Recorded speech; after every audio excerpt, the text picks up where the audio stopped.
Ukraine में, तो certainly America के वहाँ रहते रूस वहाँ पर हमला नहीं करेगा।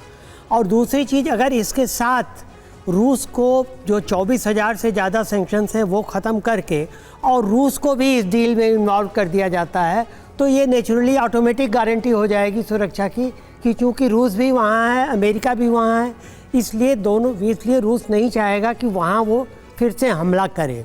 और इस हालत में क्या होगा कि ब्रिटेन या यूरोपियन यूनियन अगर अपने पीस कीपिंग फोर्सेस भेजते हैं तो उसमें कोई समस्या नहीं होगी।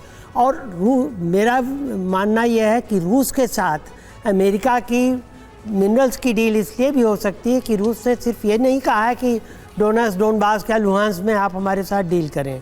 रूस ने कहा रूस में, मतलब कि साइबेरिया में भी रूस इनवाइट कर रहा है अमेरिका को।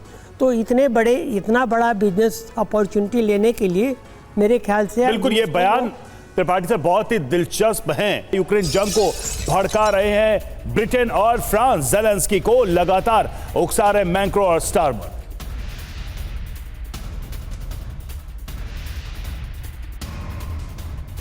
तो जंग को भड़काने का आरोप लगा रहे हैं।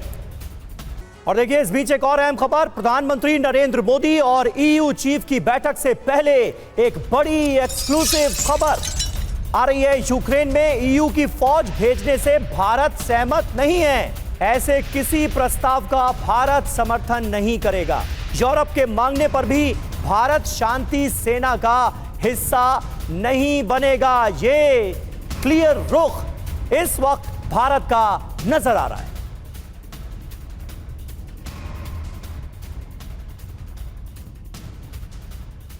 और मनीष झा का एक बार फिर रुख करेंगे। मनीष, आज ईयू से जुड़ी जो तमाम एक्सक्लूसिव खबरें आप हमारे दर्शकों तक पहुंचा रहे हैं वो काबिले तारीफ है। ये एक बड़ा रुख नजर आ रहा है। यूक्रेन में ईयू की फौज भेजने से भारत बिल्कुल भी सहमत नहीं है। मतलब ये बिल्कुल क्लियर भारत का रुख नजर आता है क्या इसे लेकर? बिल्कुल, देखिए सबसे बड़ी बात यह है कि TV9 के पास ये एक्सक्लूसिव जानकारी मिली है और हमें यह देखने की ज़रूरत है कि उर्सुला वॉन डेर वो शख्सियत है, वो राजनेता है जो बाइडेन के साथ कंधे से कंधे मिलाकर पुतिन के खिलाफ इस युद्ध का लगातार समर्थन कर रही थी। और ऐसे वक्त में जब अमेरिका की गैर मौजूदगी में यूरोपीय यूनियन और खास करके ब्रिटेन, फ्रांस और जर्मनी जैसे देश वहां पर अपनी सेना भेजने के लिए सोच रहे हैं, वहां पर भारत सरकार की तरफ से जो स्टैंड है, जो अभी प्रधानमंत्री मोदी और उर्सुला वॉन डेर की मीटिंग में एक बार फिर से क्लियर कर दिया जाएगा। क्योंकि प्रधानमंत्री मोदी और भारत का ये मानना है कि रूस और यूक्रेन